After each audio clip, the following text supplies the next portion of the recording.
இந்த மாதத்துலேருந்து அந்த பிஸ்னஸில் இருக்கக்கூடிய கடனை தீர்த்துடுவீங்க. பண வரவுகள் வரும். ஏதோ ஒரு வகையில் வரும், கவலையப்படாதீங்க. அது வெளில லோனாக இருக்கலாம், இல்லை பிஸ்னஸ்லேருந்து வரக்கூடிய காசாக இருக்கலாம், இல்லை யாராவது உங்களுக்கு சப்போர்ட் பண்ணுவாங்க, ஒரு இன்வெஸ்ட்மெண்ட் பண்ணுவாங்க. அதெல்லாம் வாய்ப்புள்ள மாதமாக இந்த ஆடி மாதம் இருக்குது. ஆனால் என்னென்னா, நீங்கள் உங்களுடைய திறமை எனக்கு எதுவுமே கிடையாதுன்னு கொஞ்சம் ஓரம் எடுத்து வைங்க. என்னால் முடியாது, நான் திருப்பி வேறு யாராவது முயற்சி பண்ணி தான் நான் பண்ண போகிறேன் அப்படின்ற அந்த ஓவர் கான்ஃபிடென்ஸை மட்டும் குறைச்சிட்டிங்க அப்படின்னா சேஃப் ஆகிடுவீங்க.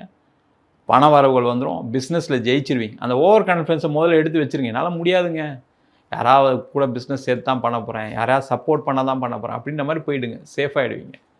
உங்களுடைய கடன் பிரச்சனை டக்குன்னு குறைஞ்சிடும். ட்ரை பண்ணி பாருங்கள். அதே போல் வேலை செய்யக்கூடியவர்களுக்கு இதை விட பிரச்சனை. நீங்கள் சொல்லிக் கொடுத்து வந்த உங்களுக்கு ஜூனியர்லாம் இன்றைக்கி பார்த்தீங்கன்னா உங்களை சீனியர் ஆகி உங்களை கடைசியில் வேலையை விட்டு அனுப்ப வேண்டிய சூழ்நிலாம் சில பேருக்கு நடந்திருக்கு. அதெல்லாம் பெரிய காமெடியாக இருக்கும்.